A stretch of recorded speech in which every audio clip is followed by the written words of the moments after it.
എല്ലാവർക്കും നമസ്കാരം. ഇന്ന് പൂന്താനത്തിൻ്റെ ശ്രീകൃഷ്ണ കർണാമൃതം നോക്കാം. കഴിഞ്ഞ തവണ നമ്മൾ കണ്ടു കണ്ണൻ ഉണ്ടായി ജനനം കഴിഞ്ഞാൽ ചെയ്യേണ്ട ക്രിയകളൊക്കെ വസുദേവർ ആർഭാടപൂർവം ചെയ്തു എന്നൊക്കെ നമ്മൾ കഴിഞ്ഞ ശ്ലോകത്തിൽ കണ്ടിരുന്നു അല്ലേ.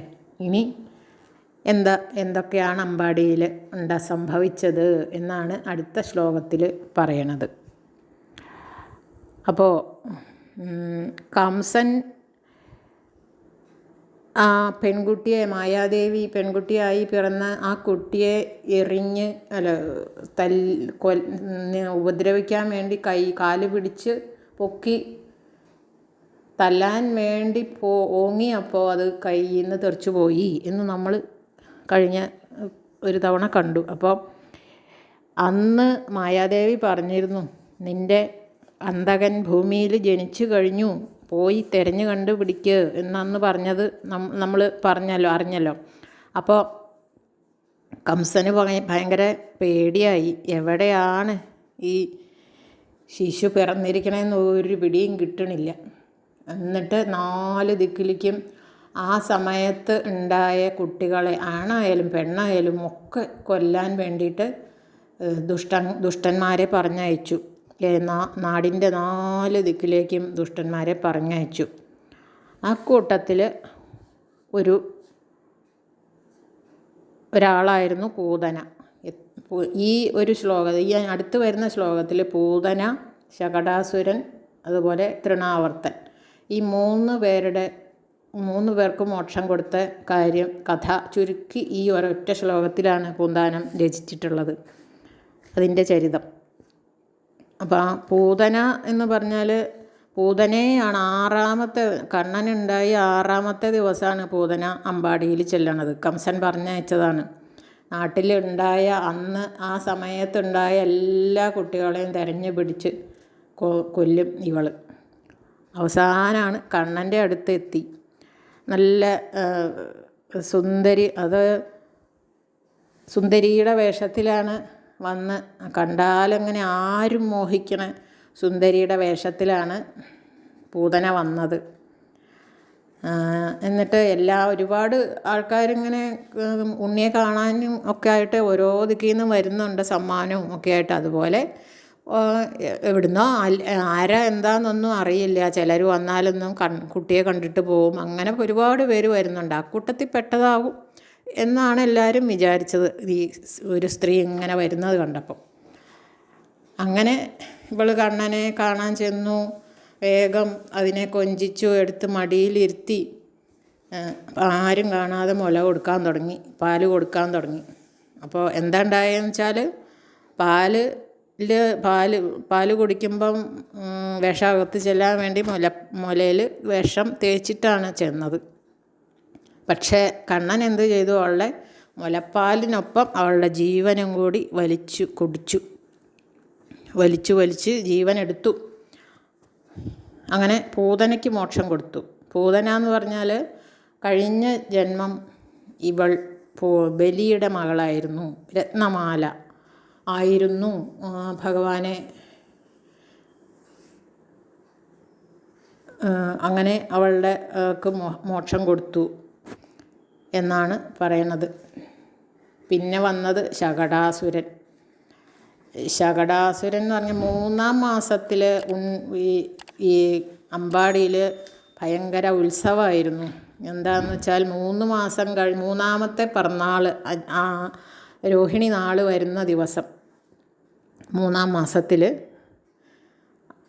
ഉണ്ണി കമിഴാൻ തുടങ്ങി എന്ന് പറഞ്ഞിട്ട് അവിടെ ആകെ ഉത്സവമായിരുന്നു. ഉത്സവം ഒരുപാട് ആഘോഷങ്ങളൊക്കെ നടത്തി. എന്താണെന്ന് വെച്ചാൽ കുട്ടികൾ കമിഴാൻ തുടങ്ങിക്കഴിഞ്ഞാൽ അവർക്ക് ഇങ്ങനെ ഒരാഘോഷം, അംഗപരിവർത്തനം എന്നാണ് പറയുക. അംഗപരിവർത്തനം ഉണ്ടായാൽ അപ്പോൾ അത് വലിയ വിശേഷമായിട്ട് കൊണ്ടാടും. അങ്ങനെ ഒരുപാട് ആൾക്കാർ വന്ന് അങ്ങനെ ആകെ തിരക്കുള്ള സമയത്ത് കണ്ണൻ ഇങ്ങനെ പതുക്കെ, കുട്ടികളല്ലേ ഇടയ്ക്കിടയ്ക്ക് ഇങ്ങനെ ഉറങ്ങും. അപ്പോൾ ഉറങ്ങിക്കഴിഞ്ഞപ്പോൾ യശോദ അവിടെ ഒരു വണ്ടിയുടെ ചോട്ടിൽ വലിയൊരു വണ്ടി അതിൻ്റെ ചുവട്ടിൽ ഒരു തുണിയൊക്കെ കെട്ടി തൊട്ടിലാക്കിയിട്ട് അവിടെ കിടത്തി കണ്ണനെ. അപ്പോൾ പണ്ടത്തെ വണ്ടികളാണല്ലോ ഈ കാളവണ്ടി, പഴയ കാലത്തെ കാളവണ്ടി ഒക്കെ ഉണ്ടല്ലോ, അങ്ങനെ ഒരു വണ്ടിയിലാണ് ഉണ്ണിയെ കിടത്തിയത്. അപ്പോൾ ഉറങ്ങി നല്ല ഉറക്കമായപ്പോൾ യശോദ മറ്റുള്ള കാര്യങ്ങൾക്കൊക്കെ ആയി പോയി. അതിൻ്റെ ഇടയിൽ കണ്ണൻ ഉണർന്നു, മുലപ്പാലിനായിട്ട് കരഞ്ഞു. അതൊന്നും ആരും കേട്ടില്ല. അങ്ങനെ ഇപ്പോൾ കുഞ്ഞു കുട്ടികളാകുമ്പം മലർന്ന് കിടക്കുമ്പോൾ ഈ കാലിങ്ങനെ കാലിട്ടടിക്കുമല്ലോ. അങ്ങനെ കണ്ണൻ കാലിട്ടടിച്ചിങ്ങനെ കരയുമ്പോൾ വണ്ടിയുടെ ചക്രത്തിൽ തട്ടി, ചക്രത്തിൽ ചവിട്ടി. അപ്പോൾ ആ വണ്ടി മുഴുവനും രണ്ടായി പിളർന്ന് ചക്രമൊക്കെ തെറിച്ചു പോയി. അപ്പോൾ ആൾക്കാർക്കെല്ലാം ഭയങ്കര അത്ഭുതമായി. ഇതെന്താ, ഇങ്ങനെ സംഭവിച്ചത് എന്താണാവോ എന്ന് വിചാരിച്ചിട്ട് എല്ലാവർക്കും അത്ഭുതമായി. അത് ശകടാസുരനായിരുന്നു. ആ വണ്ടിയായിട്ട് അവിടെ വന്ന് കിടന്നത് ശകടാസുരനായിരുന്നു. അങ്ങനെ ഈ ശകടാസുരനും മോക്ഷം കൊടുത്തു. അപ്പോൾ ഈ പൂതനയും ശകടാസുരനും വന്നു കഴിഞ്ഞപ്പോൾ പൂതന മരിച്ചു എന്ന് കേട്ടപ്പോൾ തന്നെ കംസന് പേടി വർദ്ധിച്ചു. പിന്നെ ശകടാസുരനും മരിച്ചു എന്ന് കേട്ടപ്പോൾ പിന്നെയും പേടി അധികമായി. അപ്പോൾ പിന്നെയും ആൾക്കാരെ വിട്ടു. അങ്ങനെ പിന്നെ വന്ന ആളാണ് തൃണാവർത്തൻ. അസുരന്മാർ ഇങ്ങനെ ഓരോരുത്തരെ വിടുകയാണ്. ചെല്ലുന്നവരൊക്കെ പിന്നെ തിരിച്ചു വരാതെയായി. മരിച്ചു എന്ന് കേൾക്കല്ല, കുറേ കഴിയുമ്പോഴും ഇവരെ കാണില്ല. അപ്പം മനസ്സിലാവും പോയ ആൾ മരിച്ചു എന്നുള്ളത്. അപ്പോൾ ശകടാസുരനും മടങ്ങി വരണത് കാണാനില്ല. അപ്പോൾ വേറെ ആളെ വിട്ടു, തൃണാവർത്തൻ എങ്ങനെയാണെന്ന് വെച്ചാൽ കണ്ണന് 1 വയസ്സൊക്കെ ആവാറായി. ആ സമയത്ത് യശോദ ഇങ്ങനെ എടുത്തി നിൽക്കുമ്പോൾ കയ്യിന് ഭയങ്കര കണ്ണന് ഭയങ്കര കനാണെന്ന് ഇങ്ങനെ തോന്നുക. കയ്യിൽ എടുത്ത് നിൽക്കാൻ പറ്റണില്ല. അപ്പോൾ യശോദ കണ്ണനെ അവിടെ കിടത്തി.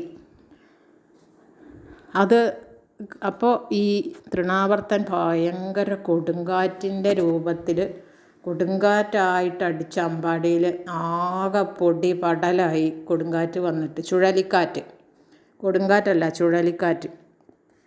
അപ്പോൾ ആകെ ചുഴലിയായിട്ട് ഇങ്ങനെ മണ്ണും പൊടിയും ഒക്കെ ആയി അന്തരീക്ഷത്തിൽ ഒന്നും കാണാൻ പറ്റാണ്ടായി. അപ്പോൾ കണ്ണനെ എവിടെയാണ് കിടത്തിയെന്ന് പോലും യശോദയ്ക്ക് കാണാൻ പറ്റാണ്ടായി. ആകെ വിഷമായി.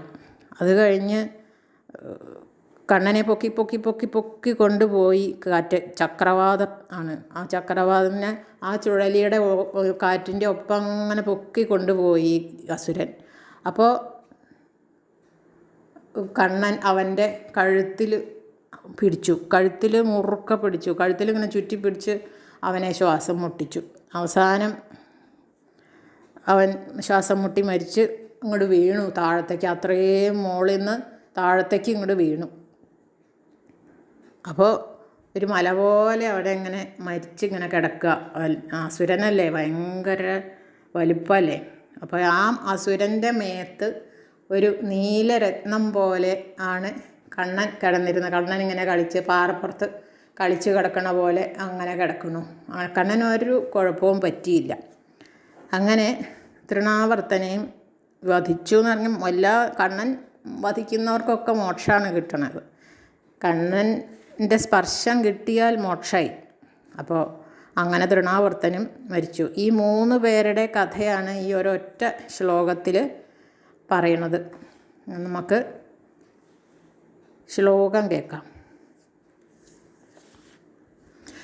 ദുഷ്ടയ്ക്കപ്പൂതനയ്ക്കും ചുഴൽ വലിയ കൊടുങ്കാറ്റിനും ചാട്ടിനും നീ കുട്ടിക്കാവായി കിടക്കും പൊഴുതു ഗതി വരുത്തിയിടിനാൻ അശ്രമേണ തുഷ്ട്യാ പോയി ചെന്നു ഗർഗൻ തിരുവടി തിരുനാമങ്ങളിട്ടോരു ശേഷം പുഷ്ട്യാമേ വീടുമമ്പാടിയിൽ അനുദിവസം ജ്യേഷ്ഠനോടെ വളർന്നാൻ.